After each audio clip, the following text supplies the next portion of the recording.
Hello बच्चों, तो कैसे हो आप लोग। यहाँ पर लेके आ चुके हैं कक्षा 10वीं वालों के लिए हिंदी का बहुत बहुत वेरी वेरी इंपॉर्टेंट वीडियो। क्योंकि इस वीडियो में बच्चों हम व्याकरण का सारा खेल खत्म करने वाले हैं। व्याकरण पूरी फिनिश यहाँ पर हम करने वाले। तो क्लास 10th वाले जल्दी से रफ कॉपी ले लीजिए, जल्दी से निकाल लीजिए। जिन बच्चों के पास अगर परीक्षा अध्ययन भी है तो वो भी निकाल लीजिए, क्योंकि आप उसी में से निशान लगा लेना। जिन बच्चों के पास अगर कुछ भी नहीं है तो वो क्वेश्चन आंसर लिख भी सकते हो। यहाँ पर 100% गारंटी के साथ बोल रहा हूँ कि 2024 बोर्ड में यहाँ से क्वेश्चन बनेंगे। 100% बोल रहा हूँ, क्योंकि हर साल में क्वेश्चन बनाता हूँ, उसी में से क्वेश्चन आते हैं। ठीक है, तो व्याकरण का यहाँ पर खेल खत्म हम करने वाले हैं बच्चों।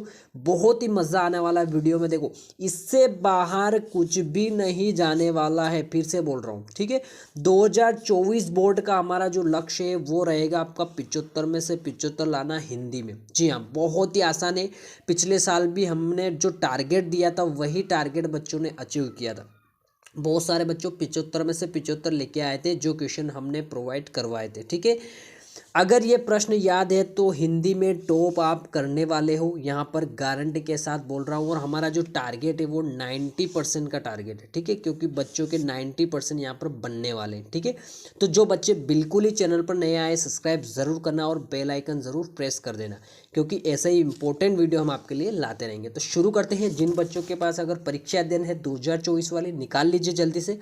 देखो, व्याकरण की शुरुआत सबसे पहले हिंदी पद्य साहित्य से हम करेंगे, यानी कि काल विभाजन से हम शुरुआत करने वाले हैं। इसमें कौन कौन से क्वेश्चन आपको पढ़ने हैं, कौन से क्वेश्चन नहीं पढ़ने, सारे हम यहाँ पर डिस्कस करने वाले हैं। ठीक है, ठीक है, तो आइए शुरू करते हैं। सबसे पहले बच्चों में एक चीज़ आपको बता देता हूँ, काल विभाजन और समय सीमा आपको अच्छे से पढ़ लेनी, क्योंकि ये बहुत बहुत इंपॉर्टेंट है। आपके ऑब्जेक्टिव में क्वेश्चन पूछे जाएंगे कि आदिकाल की समय सीमा बताइए, भक्ति काल की बताइए, रीतिकाल की बताइए और आधुनिक काल की बताइए। रीतिकाल की भी पूछी जाती है। चारों इंपॉर्टेंट है, तो चारों काल अच्छे से पढ़ना है और उनकी समय सीमा अच्छे से याद कर लेनी है। ठीक है, ये आपको अच्छे से करना है। इस पे आप निशान लगा सकते हो, क्योंकि ये इंपॉर्टेंट है। ठीक है, नीचे आते हैं, फिर देखते हैं नेक्स्ट क्वेश्चन जो है, रीति काल को श्रृंगार काल नाम क्यों दिया गया है। इस वाले क्वेश्चन में ही आपका आंसर छुपा है बच्चों। देखो, रीतिकालीन काव्य में श्रृंगार रस का अधिक वर्णन हुआ, इसलिए कुछ लोग इस काल को श्रृंगार काल कहते हैं। देखो, श्रृंगार यानी कि श्रृंगार रस का अधिक वर्णन हुआ, इस वर्ड से ही आपका आंसर बन गया है। ठीक है, अच्छे से इसको पढ़ लेना एक बार। नेक्स्ट देख लेते हैं, ये वाला क्वेश्चन पढ़ना है। रीतिकाल की दो प्रमुख विशेषता आपको बतानी है। देखो, 2 नंबर में आएगा तो 2 विशेषता आपको पढ़ लेनी है। पहली विशेषता है श्रृंगार वर्णन, यानी कि रीतिकाल में श्रृंगार रस के संयोग और वियोग दोनों की प्रमुखता रही है। एक ये वाला कर लेना है। दूसरा आपका हिसाब से आप वीर रस वाला भी कर सकते हो, नीचे दे रखा है देखो, वीर रस की प्रधानता भी है इसमें। ठीक है, लक्षण ग्रंथों की रचना, कोई भी 2 आप कर सकते हो जो आपको इजी लगे, तो ये सही है। लक्षण ग्रंथों की रचना, इस काल में लक्षण ग्रंथों की रचना हुई, बस इतना सा आपको पढ़ना है। नेक्स्ट देख लेते हैं। नेक्स्ट में आपको देखो, रीतिकाल के 2 कवियों के नाम, उनकी एक एक रचना आपको पढ़ लेनी। ठीक है, रीतिकाल के कवि है आपके केशवदास जी, पद्माकर, बिहारी, गणानन।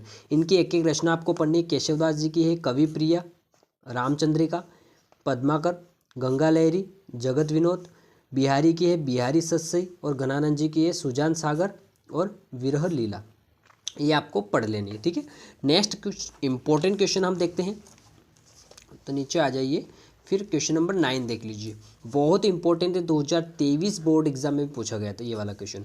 यानी कि प्रगतिवाद की 2 प्रमुख विशेषता आपको बतानी है। 2 प्रमुख विशेषता याद कर लेना है। शोषितों से सहानुभूति, दूसरा है आर्थिक व सामाजिक समानता पर बल। ठीक है, कोई भी 2 आप याद कर सकते हो अपने हिसाब से, जो आपको आसान से याद हो जाए वही करना आपको। ठीक है, ज़रूरी नहीं कि पहली और दूसरी करना, बीच में कहीं से भी आप कर सकते हो। ठीक है, नेक्स्ट देख लेते हैं। क्वेश्चन नंबर 10 भी आपके लिए इंपॉर्टेंट है। 2 प्रगतिवादी कवियों के नाम, उनकी एक एक रचना। देखो, नागार्जुन, केदारनाथ अग्रवाल, शिवमंगल सिंह सुमन, त्रिलोचन। इनकी रचना क्या है। नागार्जुन की हो जाएगी युग धारा, केदारनाथ की हो जाएगी युग की गंगा, शिवमंगल सिंह सुमन की हो जाएगी हिल्लोल और त्रिलोचन की हो जाएगी धरती। ठीक है, ये हमने कंप्लीट कर लिया। नेक्स्ट कुछ इंपॉर्टेंट क्वेश्चन और देख लेते हैं इसी से। देखो, ये देख लीजिए, 4 प्रयोगवाद कवियों के नाम, उनकी रचना। देखो, कवि जो है और उनकी रचना आपको ज़रूर पढ़नी है और काल वाइज पढ़नी है। जैसे प्रयोगवाद का हो गया, रीतिकाल हो गया, आपका भक्ति काल का हो गया, इस टाइप से पढ़ना है। जैसे कि आपके प्रयोगवाद का है तो अगे, अगे जो है ना प्रयोगवाद का मुख्य कवि है, तो अगे वाला जरूर पढ़ना है आपको। अगे का हो जाएगा हरी घास पर क्षण भर, मुक्तिबोध का हो जाएगा चांद का मुंह टेढ़ा है, धर्मवीर भारती का अंधा युग, और सर्वेश्वर दयाल सक्सेना का हो जाएगा बांस के फूल। ये कर लेना, ठीक है। नेक्स्ट देख लेते हैं कुछ इंपॉर्टेंट। देखो नई कविता की प्रमुख 2 विशेषता आपको पढ़नी है, सिर्फ 2 विशेषता। इसमें हो जाएगा देखो प्रयोगों में नवीनता, फिर हो जाएगा आपका यो बिंब, नए बिंबों की खोज की है। मैं इजी आपको बता रहा हूँ, ठीक है। जितनी देर है कि उसमें से इजी देख लेना है, अच्छे से आपको याद रह जाए, वही आपको करना है, ठीक है।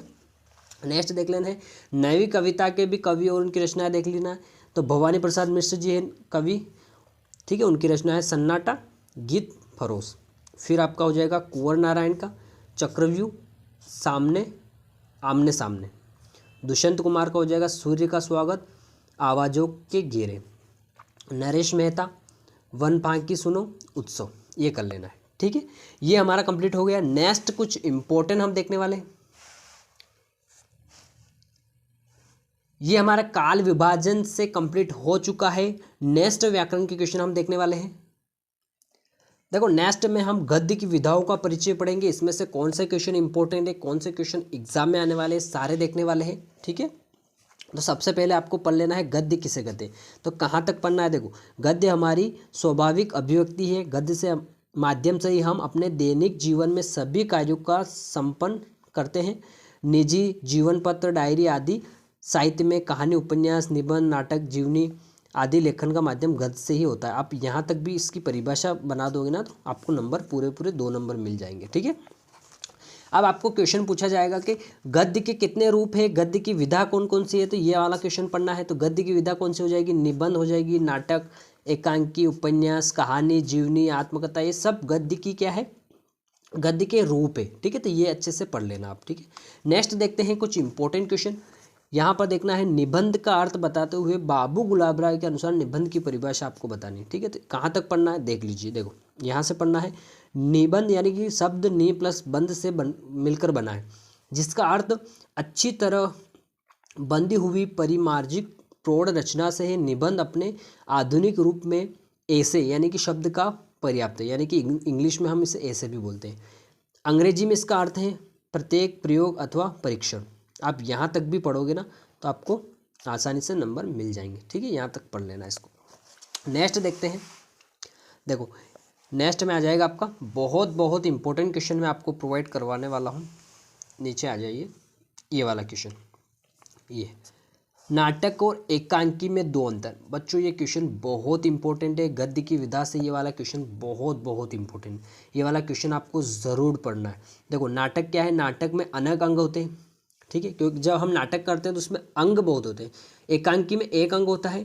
नाटक में आधिकारिक के साथ सहायक और गौण कथाएं भी होती है।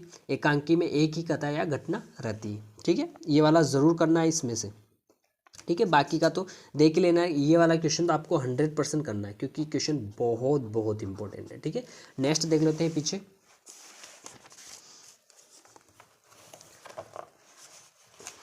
ठीक है, ये वाला देख लीजिए। आपको एक और इम्पोर्टेंट क्वेश्चन मैं बताने वाला हूँ उपन्यास वाले, ठीक है। कहानी और उपन्यास में अंतर, ये वाला क्वेश्चन करना है, ठीक है। अंतर पढ़ लेना आपको सिर्फ, ठीक है। ये वाला बहुत इंपॉर्टेंट है। देखो 2023 में पूछा गया, तो ज़रूरी नहीं कि 23 में पूछा गया तो क्वेश्चन नहीं आएगा। कभी कभी क्वेश्चन रिपीटेड भी होते हैं क्योंकि मोस्ट इंपॉर्टेंट क्वेश्चन रिपीट होते हैं हमेशा। तो कहानी उपन्यास वाला क्वेश्चन आपको ज़रूर पढ़ना है, ठीक है। और सारे मैं बता देता हूँ आपको। एक और ये वाला क्वेश्चन पढ़ना है, जीवनी और आत्मकथा में अंतर, बहुत इंपॉर्टेंट है। 2022 में पूछा गया था, 23 में नहीं पूछा तो 24 में तो पूछा जाएगा है, ठीक है। और रेखाचित्र स्मरण में 2 अंतर 2023 में पूछा गया था, ये वाला भी आपको पढ़ना है।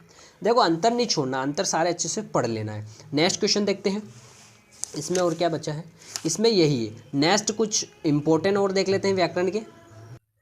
इसमें हम भाषा बोध में से देखने वाले हैं, यानी कि संधि हम पढ़ने वाले हैं, संधि समाज हम देखने वाले हैं इंपॉर्टेंट। तो सबसे पहले आपको संधि की परिभाषा अच्छे से पढ़ लेनी, ठीक है। संधि क्या है, संधि का अर्थ है मेल या योग, यानी कि 2 शब्दों के यानी पास के वर्णों से मिलने से जो परिवर्तन होता है उसे संधि कहते हैं, या 2 वर्णों के मेल को भी संधि बोलते हैं। आपके हिसाब से परिभाषा आप देख लीजिएगा, तो यहाँ तक कर लीजिएगा, ठीक है। जैसे विद्या प्लस आ जाएगा, हो जाएगा विद्यालय, हिम प्लस आलय का होता है हिमालय। इस तरीके से संधि बनती है। ठीक है, अब पूछा जाता है कि संधि के भेद बताइए। ऑब्जेक्टिव में पूछ लिया जाता है कि संधि के कितने भेद होते हैं, तो याद रखना संधि के कितने भेद होते हैं, 3 भेद होते हैं। कौन कौन से? स्वर संधि, व्यंजन संधि और विसर्ग संधि, ये संधि के भेद होते हैं। ठीक है, फिर इनके भी उपभेद होते हैं बहुत सारे, जैसे कि स्वर्ग संधि के उपभेद कितने होते हैं, दीर्घ संधि, गुण संधि, वृद्धि संधि, यण संधि, अयाधि संधि। इस तरीके से हम पीछे देखते हैं कुछ इंपॉर्टेंट हम देखने वाले हैं संधि, इंपॉर्टेंट संधि हम देखने वाले हैं जो एग्जाम में पूछी जाती है। ठीक है, देखो यहाँ से देखना है गिरीश, गिरीश पढ़ना है, गिरी प्लस ईश ये होता है आपका दीर्घ संधि। फिर हो जाएगा सदैव, सदा प्लस एव वृद्धि संधि। फिर आपका प्रत्येक, प्रति प्लस एक यण संधि। फिर हो जाएगा आपका बहुत बहुत इंपॉर्टेंट हो जाएगा जगदीश वाला, जगत प्लस ईश, ये हो जाएगा आपका व्यंजन संधि। फिर हो जाएगा आपका देवालय, देव प्लस आलय दीर्घ संधि। विद्यार्थी का पढ़ लीजिएगा, विद्या प्लस अर्थी, ये हो जाएगा आपका दीर्घ संधि। ठीक है, और इम्पोर्टेंट एग्जाम्पल देख लीजिए यहाँ पर गायक का देख लीजिए, गे प्लस अक ये होता है अयाधि संधि। विद्यालय का आ गया, विद्या प्लस आलय ये होता है आपका दीर्घ संधि। परोपकार भी बहुत इंपॉर्टेंट है, ये हो जाएगा पर प्लस उपकार गुण संधि हो जाएगा आपका। और देख लेते हैं इंपॉर्टेंट, बहुत सारे दे रखे हैं, सारे इंपॉर्टेंट हम देखने वाले। देखो दिगंबर का बहुत इंपॉर्टेंट, दिक प्लस अंबर, दिक प्लस अंबर ध्यान रखना, ये होता है व्यंजन संधि। इस वाले में बहुत सारे बच्चे कंफ्यूज हो जाए, यहाँ पर क्या आता है दी घ भी आता है, लेकिन क वाला आपका सही हो जाएगा। ठीक है, देवालय वाला देख लीजिए, देव प्लस आलय दीर्घ संधि। वागीश वाला देख लीजिए, वाक प्लस ईश व्यंजन संधि। फिर आपका हो जाएगा सप्त ऋषि वाला बहुत इंपॉर्टेंट है, सप्त प्लस ऋषि गुण संधि हो जाएगा आपका। और मनोभाव वाला भी देख लीजिए, मन, मन प्लस भाव ये हो जाएगा विसर्ग संधि। और इंपॉर्टेंट देख लेते हैं, देखो हिमालय वाला देख लीजिए, हिम प्लस आलय दीर्घ संधि। फिर मनोरम का हो जाएगा मन प्लस रम, ये हो जाएगा विसर्ग संधि। इसी प्रकार मनोरथ का भी आपका इंपॉर्टेंट है, वो भी देखते हैं आगे। ठीक है, ये हो जाएगा आपका निर्गुण वाला देख लीजिए, निहि प्लस गुण ये होता है आपका विसर्ग संधि। जगदीश वाला देख लीजिए, जगत प्लस ईश व्यंजन संधि।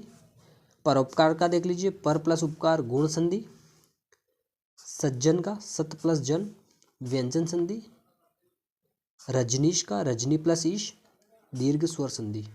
और जगन्नाथ का हो जाएगा जगत प्लस नाथ व्यंजन संधि।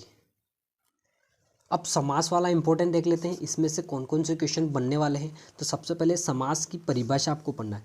जब दो या दो से अधिक पदों के मिलने से एक नए शब्द की रचना होती है तो इस प्रकार जो क्रिया को हम समास कहते हैं, यहाँ तक आपको पढ़ना है। ठीक है, अब पूछ लिया जाता है ऑब्जेक्टिव में समास के प्रकार क्या है, तो समास 6 प्रकार का होता है बच्चों। कितने? 6 प्रकार का। अवयवी भाव समास, तत्पुरुष समास, आपका द्वंद्व समाज, आपका द्विगु समाज, आपका कर्मधारक समाज और आपका बहुब्रीहि समाज। एक और बचा है बहुब्रीहि। इन सब के इम्पोर्टेंट उदाहरण देखने वाले हैं। ठीक है, इसमें देखना है प्रतिदिन का हो जाएगा दीन दीन, यथाशक्ति वाला यथाशक्ति। इसमें इम्पोर्टेंट होगा फिर आपका रसोई घर का होगा रसोई के लिए घर। इसमें माता पिता इम्पोर्टेंट है, माता और पिता। भाई बहन इम्पोर्टेंट है, भाई और बहन। द्विगु समाज में हो जाएगा आपका त्रिभुवन, 3 भुवनों का समय। कर्मधारय समाज में हो जाएगा आपका नीलकंठ, नीलाकंठ। पीछे देख लेते हैं बहुब्रीहि समाज का। ठीक है, ये दशानन, लंबोदर बहुत इंपॉर्टेंट है। 10 है आनंद जिसके रावण, लंबा है उधर जिसका गणेश। ठीक है, कुछ इंपॉर्टेंट ऑब्जेक्टिव इसमें से देख लेते हैं। ठीक है, देखो राजपुरुष आएगा तो राजा का पुरुष, ये होता है आपका तत्पुरुष समास। दशानंद, 10 है आनंद जिसके अर्थात रावण, बहुब्रीहि समाज। भाई बहन वाला इंपॉर्टेंट, भाई और बहन, द्विंग समाज।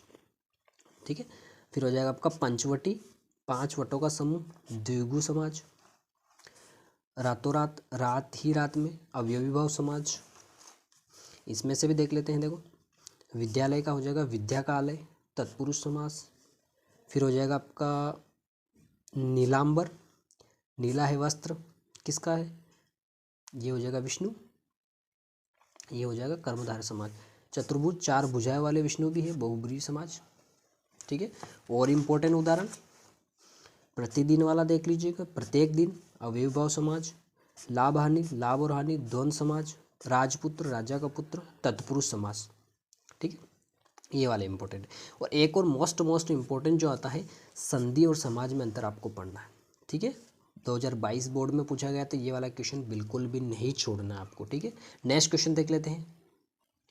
व्याकरण में वाच्य वाले क्वेश्चन भी पूछे जाते हैं, तो वाच्य वाले में से कौन से पढ़ने हैं? देखो, इसमें से ज़्यादा आपको डीपली नहीं पढ़ना है, सिर्फ वाच्य की परिभाषा आपको पढ़नी है।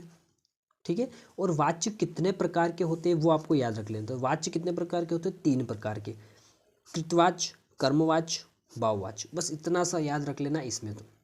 ठीक है, इसमें से और देख लेते हैं क्या है बचा अपने पास। इसमें से बचा अपने पास, देखो इस तरीके से क्वेश्चन पूछे जाते हैं वाच्य वाले, जैसे कि शिव चरण से पाठ पढ़ा जाएगा, इसको कृतवाच्य में आपको बदलना है, तो क्या होगा? शिव चरण पाठ पढ़ेगा। इस तरीके से वाच्य परिवर्तन किए जाते हैं। ठीक है, उसका वीडियो मैं अलग से आपको प्रोवाइड करवा दूंगा कि किस तरीके से वाच्य परिवर्तन होते हैं।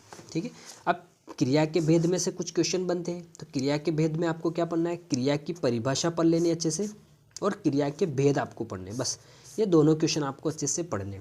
इसके अलावा इसमें कुछ नहीं पढ़ना आपको। ठीक है, क्रिया विशेषण में आपको, क्रिया विशेषण किसे कहते हैं, बस इसकी परिभाषा अच्छे से पढ़ लेनी। ठीक है, यहाँ तक।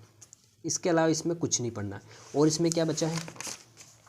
क्रिया विशेषण के अलावा क्रिया विशेषण कितने प्रकार का होता है, ये वाला क्वेश्चन भी आपको पढ़ लेना है। कितने प्रकार का होता है? 4 प्रकार, कालवाचक, स्थानवाचक, रीतिवाचक, परिणामवाचक। ठीक है, बाकी मुहावरे और लोकोक्ति मैंने वीडियो अलग से प्रोवाइड आपको करवा दिया था। ठीक है, मुहावरे और लोकोक्ति का। इसमें अपने पास और क्या बचा है मैं बता देता हूँ। एक टॉपिक और बचा है आपका महाकाव्य वाला, यानी कि काव्य बोध वाले, ये वाला क्वेश्चन, काव्य बोध वाले क्वेश्चन बचे। तो पहले ही क्वेश्चन करना है, काव्य की परिभाषा लिखिए, उसका भेद। ठीक है, इसका आंसर मैं इधर बता देता हूँ आपको, ये वाले। ठीक है, आचार्य विश्वनाथ के अनुसार काव्य की परिभाषा 2022 में पूछा गया था। ठीक है, तो आपको कहाँ तक पढ़ना है इसको? देखो यहाँ से पढ़ना आपको, रसात्मक वाक्य अर्थात रसयुक्त वाक्य ही काव्य है, ये आचार्य विश्वनाथ के अनुसार। ठीक है, और आपको यहाँ तक भी इसको करना है। काव्य के प्रकार पूछेगा तो श्रव्य काव्य और दृश्य काव्य। ठीक है, नाम से स्पष्ट होता है, श्रव्य काव्य यानी कि सुनने वाला, दृश्य काव्य यानी कि देखने वाला। ठीक है, अब इसमें से इंपॉर्टेंट हम देखने वाले हैं, तो सबसे पहले करना है आपको खंड काव्य की 2 विशेषता। महाकाव्य और खंड काव्य की विशेषता आपको ज़रूर पढ़नी है। ठीक है, और मोस्ट इंपॉर्टेंट जो क्वेश्चन आता है इसमें, महाकाव्य और खंड काव्य में अंतर 2022 में पूछा गया है, फिर 23 में नहीं आया तो 24 में 100% क्वेश्चन आएगा। ठीक है, इसका ध्यान रखना, ये वाला कर लेना। नेक्स्ट देख लेते हैं और क्या है इसमें इंपॉर्टेंट। ठीक है, ये वाला देख लेना एक बार। इसमें ये वाला पाठ्य मुक्त और गेय मुक्त में कोई 3 अंतर, ये वाला क्वेश्चन बहुत इंपॉर्टेंट है। बहुत सारे बच्चे ये वाले क्वेश्चन करते नहीं है, लेकिन ये वाले क्वेश्चन पूछे जाते हैं। ठीक है, तो ये वाला ज़रूर करना आपको। ठीक है, अब बच्चों रस वाले क्वेश्चन भी देख लीजिए। ठीक है, रस में से आपको क्या पढ़ना है? सबसे पहले तो रस की परिभाषा तो आपको आनी ही चाहिए। जो टॉपिक हम पढ़ रहे हैं उसके बारे में तो आपको पढ़ना ही है। ठीक है, तो रस की परिभाषा आपको ज़रूर पढ़ना है। और परिभाषा कहाँ से पढ़ोगे? यहाँ से। काव्य के पढ़ने, सुनने अथवा उसका अभिनय देखने में पाठक, श्रोता या दर्शक को जो आनंद मिलता है वही काव्य का रस है। यहाँ तक पढ़ना है आपको परिभाषा इसकी रस की। ठीक है, बाकी कुछ भी नहीं पढ़ना है। ठीक है, अब पूछ लिया जाता है कि रस के अंग कितने होते हैं ऑब्जेक्टिव में, तो रस के कितने अंग होते हैं? 4 अंग होते हैं। देखो यहाँ पर देखिए, स्थायी भाव, विभाव, अनुभाव, संचारी भाव। अब यहाँ पर विभाग के भी 2 उपभाग है, क्या है? आलंबर, उद्दीपन, इस तरीके से। ठीक है, नेक्स्ट देख लेते हैं। अब यहाँ पर एक ऑब्जेक्टिव क्वेश्चन पूछा जाता है कि संचारी भाव की संख्या कितनी मानी गई, तो संचारी भाव की जो संख्या मानी गई बच्चों, वो कितनी मानी गई? 33। इसको याद रख लेना, क्योंकि ऑब्जेक्टिव में हमेशा पूछा जाता है इस तरीके से क्वेश्चन। ठीक है, अब रस और उसके स्थायी भाव आपको पढ़ना है। देखो, श्रृंगार का रति, हास्य का हास, करुण का शोक, विवत्स का जुगुप्सा, रौद्र का क्रोध, अद्भुत का विस्मय, वीर का उत्साह, शांत का निर्वेद, भयानक का भय, वात्सल्य का वत्सल। इस तरीके से रस और उसके स्थायी भाव आपको अच्छे से कवर कर लेना है। ठीक है, एक क्वेश्चन ये वाला करना है, स्थायी भाव और संचारी भाव में अंतर, बहुत इंपॉर्टेंट, ये वाला क्वेश्चन आपको ज़रूर पढ़ना है। नेक्स्ट क्वेश्चन देख लेते हैं। अब कौन कौन से रस आपको इंपॉर्टेंट है वो आपको पढ़ना है। देखो ये 23 में आ गया तो इसको छोड़ देना अभी। ठीक है, अब मैं बता रहा हूँ, सबसे पहले आपको वीर रस पढ़ना अच्छे से। वीर रस की परिभाषा उदाहरण सहित पढ़ लेना है। ठीक है, कोई सा भी एक उदाहरण आपको पढ़ लेना है यहाँ से यहाँ तक। जो आपको अच्छे से याद हो वही उदाहरण आप कर लीजिएगा, ठीक है। एक आपको वीर रस पढ़ना है, और कौन सा रस पढ़ना है वो भी बता देता हूँ मैं आपको। वीर के बाद आपको पढ़ना है फिर शांत रस, ठीक है। शांत रस आपको अच्छे से पढ़ना है, ठीक है। कोई भी एक उदाहरण, इसमें एक ही दे रखा तो उदाहरण यही कर लेना है, ठीक है। कितने हो गए? 2 रस। एक आपको पढ़ना है अद्भुत रस। ये तीनों रस आपको अच्छे से पढ़ने, इसके अलावा कुछ मत पढ़ो, तीनों रस अच्छे से पढ़ लो, ठीक है। अब आ जाएगा आपका जो रस आएगा, सॉरी हाँ रस, ये रस और पढ़ लेना आपको। हास्य रस 2022 में पूछा गया ना, ये रस और कर लेना आप अच्छे से। अब छंद में कौन कौन से छंद पढ़ने हैं? देखो, छंद की परिभाषा अच्छे से पढ़ लेनी है। छंद के प्रकार अगर पूछे तो 2 प्रकार के होते हैं, मात्रिक छंद और वर्णिक छंद, ठीक है। मात्रिक छंद यानी कि जो मात्राओं की गणना की जाती है, वर्णिक छंद जिसमें वर्णों की गणना की जाती है, ठीक है। इनके नाम से इनकी परिभाषा स्पष्ट हो रही है। अब छंद में कौन कौन से इंपॉर्टेंट है? दोहा छंद अच्छे से पढ़ लेना आपको एक तो, ठीक है। दोहा छंद और उसके उदाहरण अच्छे से पढ़ लेना है। और क्या है इंपॉर्टेंट छंद में? दोहा के बाद देखो चौपाई 2023 में पूछा गया है, तो ये वाला छोड़ देना अभी, दोहा अच्छे से कर लेना है। बाकी इसमें एक ही दे रखा है, हाँ दोहा तो कर ही लेना है। इसमें 2 दे रखे तो चौपाई भी कर लेना है, 2 के अलावा कुछ भी नहीं दे रखा है तो चौपाई भी कर लेना आप। अलंकार में आपको क्या पढ़ना है? अलंकार की परिभाषा, उसके भेद। तो अलंकार के भेद अगर पूछे तो शब्दालंकार और अर्थालंकार, ठीक है। जो शब्द से स्पष्ट हो, जो अर्थ से स्पष्ट हो, ठीक है। देखो इनका नाम से परिभाषा स्पष्ट हो रही है, ठीक है। इस तरीके से ध्यान रखना। अब अलंकार में कौन कौन से अलंकार पढ़ने हैं? सबसे पहले मानवीकरण अलंकार अच्छे से पढ़ लेना है, बहुत इंपॉर्टेंट है। फिर आपको पढ़ना है अतिशोक्ति, ये अतिशोक्ति, ठीक है। और एक अन्योक्ति 2023 में पूछा गया है, लेकिन देख लेना एक बार अन्योक्ति अलंकार, ठीक है बच्चों। तो ये हमारा पूरा व्याकरण कंप्लीट हो गया। जी हाँ बच्चों, पूरा व्याकरण कंप्लीट हो चुका है। अब हमारे पास बचे हैं सिर्फ प्रश्न उत्तर, उसका वीडियो मैं अलग से प्रोवाइड आपको करवा दूंगा। सारे प्रश्न उत्तर मैं आपको प्रोवाइड करवा दूंगा, इंपॉर्टेंट वाले, ठीक है। तो जो मैंने बताया अगर रट लिया ना तो व्याकरण में से एक भी क्वेश्चन नहीं छूटने वाला है, 100% गारंटी के साथ बोल रहा हूँ। तो मिलते हैं नेक्स्ट वीडियो में, अभी के लिए इतना ही। थैंक यू बच्चों।